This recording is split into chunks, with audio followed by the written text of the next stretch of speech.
think so, because I think people always thought I was different in a sense, and I would always, not always, but I would talk about things like crystals and stuff to my friends.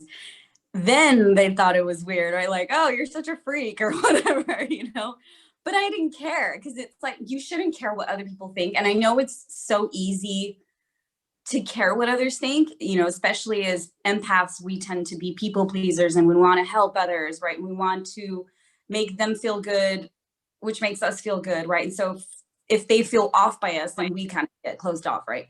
But you just have to go with your gut and not really care. Like, you're doing it for you and to help other people, right? So it's like, instead of thinking about doing it for the likes, you're doing it to help those that need your information. Absolutely. Yeah. And what would you say is your biggest challenge with IG, Instagram, and Facebook? How can new online teachers prepare for teaching online? Mm-hmm. And I was wondering, do you, I'm very inspired by your Instagram. It's very inspirational, and it's somewhat entertaining as well. Can you talk a little bit about any tips or how to stay organized, or even things like filters, or how we can save time? And I also noticed that you have a TikTok account, so that would be kind of interesting to hear more about that.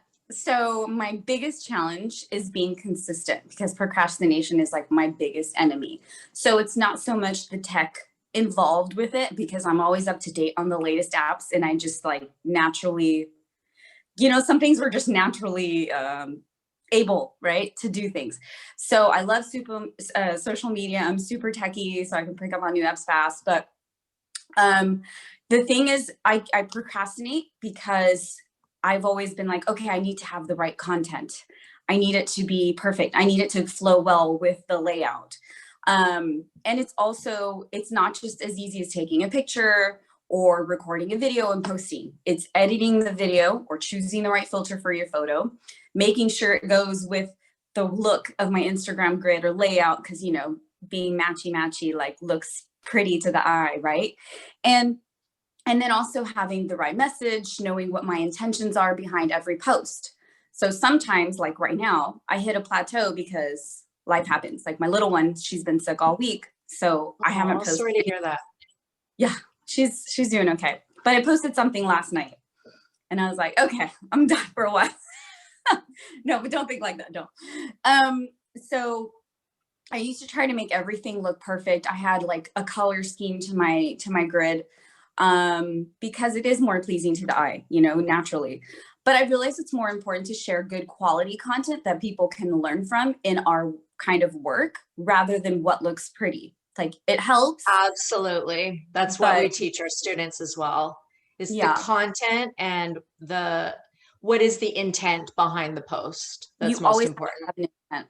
And so like last year, I would post things that looked pretty. I was kind of going off the grid, not off the grid, but like off the road, right? Off my path. Before I was like on the path doing everything spiritual wellness.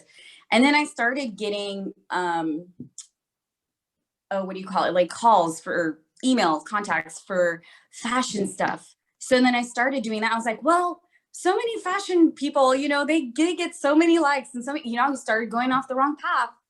And then everything was looking matchy and pretty, but I wasn't gaining happiness out of it. I wasn't gaining anything out of it. You know what I'm saying? So it's like, you have to constantly stay focused on your path and remember what you're here for. And so this year, that's what, like, my content has changed